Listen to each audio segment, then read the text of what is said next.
Alright, in this video I'm going to describe a little bit of what autism is like and some of the history that I have with regards to autism. I was diagnosed with autism at the age of 5 in 1972. At that point, the experts informed my parents that I should be put into a mental institution as I was brain damaged. I hold a doctorate in chemistry today. Do you think that the assumption of brain damaged and PhD mix with each other? Let's just say I don't think so myself. However, I was a strong willed child. I saw life in a way that was difficult for others to understand. I do not and still do not telegraph emotion, and I have to process everything that comes at me in terms of yes, no, if, then. That includes things and tasks like when I'm driving, when I'm learning material, when I'm dealing with people, everything that you can imagine that impacts your senses are things that I have to clear mentally because I don't process it in the background as you would expect. It's part of the way my brain is wired. It's part of what actually gifts me with respect to science and technology. Very, very useful. In fact, I joke with my female cousins, I'm totally broken because, in the sense of me being male, me being a trained scientist, and then also having autism on top of all of that, emotional expression is generally not used. I tend to speak in the command imperative form of the English language, and as a direct result, it gets missed in the mix. That, yeah, I probably do care, but because of the way I process in my mind, that processing requires that I use the command imperative form without use of word choice generally to denote emotion. It's not that I don't have emotion. I do have strong emotion. It's not expressed as you would expect. I've had decades of learning to adapt. So do not mistake the adaptations today as what it was like when I was a little child. I learned things at phenomenal rates of speed, but I had to be initially pushed to the discipline of applying myself to learn. By the time I was in 5th grade, I was reading at the collegiate level. In fact, absolutely bored with stuff, didn't bother doing homework, but I was acing the exams. How do you ace an exam without understanding? There's no way that you can do that. My 5th grade teacher, though, said because I wasn't doing the homework, I only read at a 2nd grade level. The words I want to use are vastly impolite with regards to that assessment. At that point, I was reading at collegiate level, reading my mom and dad's medical textbooks as well as other works of fiction and nonfiction that were written for adults to adults as the audience. Do not mistake an autistic seeming to be inattentive as not being engaged, because we don't emote in ways that you would expect. To make assumptions and presumptions without testing that they're actually learning will land you in a vast mess. Given this, my parents still had to work with me, motivate me, and hold me accountable. It also meant that as one who is autistic, if there was any variation of treatment between myself and my siblings, my parents had to impose discipline on all three in order to hold me in line. And I'm the oldest of three. My sister is 27 months younger than I am. My brother is 10 months younger than I am. I'll let you do the math as to how close we are together in age. My brother and I used to wrestle and roughhouse, being that we were almost twins, not quite. There's 10 months between us. But he is as bright as I am, although not autistic. Given this, he did study his butt off on the ACT test, the American College test. Scores a 30. Puts him in the top 3% of the nation. I don't bother with studying. So what? I walked in cold on the exam. I scored a 29. Puts me in the top 5%.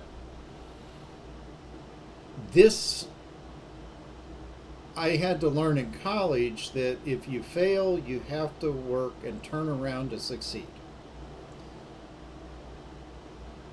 Failure and overcoming failure is real, and it's a necessary lesson of life. If you are not teaching your children how to recover from failure, you're doing them an absolute disservice. If you do not hold your children to account in discipline, discipline is not punishment. Punishment is a separate thing. A discipline is an ordered direction. If anything goes in your household, you are being destructive to your children's future. Full stop. Now, given this, on top of this, I'm also allergic to corn. Corn is mood altering and mind altering in ways that causes me, when I encounter it today, because I've learned to avoid it in my diet. Corn actually will cause various symptoms, including projectile vomiting, muscle spasms, tetanic muscle spasms, if too much, and that is generally direct inject. Massive pain throughout my body. It will mess with my equilibrium. It also messes with my ability to cognitively think. Imagine for the first 17 years of your life, your parents do not understand this. It's not been tested for. And the issues involved in discovering it was like a switch of night and day. My senior year in high school, I was eating corn-free, and the vast change in demeanor and ability to apply myself was present. And given this, autistic and autistic tendencies can have a food allergy aspect to them. There are 3 points here that I need to make. The first type of allergy that we can test for, that are medical protocols for treatment for, is the immunoglobulin E histamine, antihistamine version. You can test via injecting various allergens and seeing what your physical response in the skin is. Your skin breaks out in hives, and not whatnot. The treatments for it are drugs like Benadryl and epinephrine. Other drugs on the market. I'm not going to be exhaustive here. But This is well known in medical science. As I said, there's testing for it. I spoke with an allergist, and he said there are actually 4 types of allergy mentioned in the medical literature. This is the second point I need to make. I'm one of those 3 types. The only way to test for it is total avoidance and noticing the change in your body. The only way to treat is total avoidance. That total avoidance is an important aspect of this. There are no medical protocols for treatment other than avoidance. These are not food intolerances, although some will like to think it is. No, these are allergies, and there's actual medical, and I have pulled and read the art documents at one point in time. There's actual medical treatises on these. Unfortunately, there's very little research being done on this. I can't point to who's currently in this, but medically, if you can determine this, you could actually change a lot of things in medical science, because a lot of things people are being treated for medically via prescription drug might actually be treatable by avoidance of the thing that's causing them the issue in the first place. Which also, the third point is this. Within the food supply, you have a massive amount of corn that's, because it's generally regarded as safe by the FDA, it's found both in pharmaceuticals and it's found in a vast number of products that are pre-processed. If you're buying bananas, oranges, plain spinach, not canned, not processed in any way, you can avoid corn. The very second that you get into other things, and this will be a separate video, I will discuss how to spot corn, the information as to where to find, and etc. In my experience with the autistic tendencies, they're magnified with regards to the corn allergy. I'm still autistic because of other aspects, but the autistic tendency is made far worse because of the magnifying effects of corn and the corn allergy. This is important to note. And again, assumptions made by even the federal government work against those who are allergic to corn and the impact that it has on their lives. Autism itself has been as much of a blessing as it's been a hindrance. People still don't understand, and I have found it nearly impossible to deal with the women on an intimate level because of the assumptions, presumptions, and the just straightforward acknowledgement of the human condition that is not typical of what you would expect. And in that, I'm going to last and mention the intolerance of people. Many humans say they can just feel why they want to avoid somebody. So they prejudge.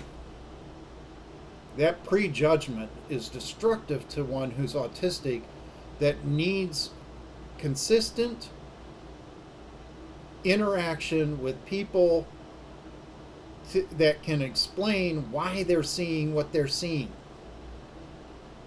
Without that aspect, I would not be where I'm at today. I am grateful for 2 women that were in my life. One is still in my life. The other one, there are various reasons why. By first name, Ruthie is one. and Bonnie is the other. I'm hoping that Bonnie sees this. I'm at the end of my days with regards to cancer. I do not know how much longer I have to live, but yet she was one of the two ladies very instrumental in my 20s to helping me change to see life in a better way. These two women also taught me what emotion meant to them, and through them I was able to begin to understand what emotion was deep in my innermost person. Tremendously challenging, and it did require degrees of opening up. But without them being honest and forthright, I would not be where I'm at today. My parents had a tremendous impact as well, and I shared some of this in another video that's part of Psi Access, and you can actually see that video. I linked to it in the About portion of my channel. I wish you all well, and have a good day.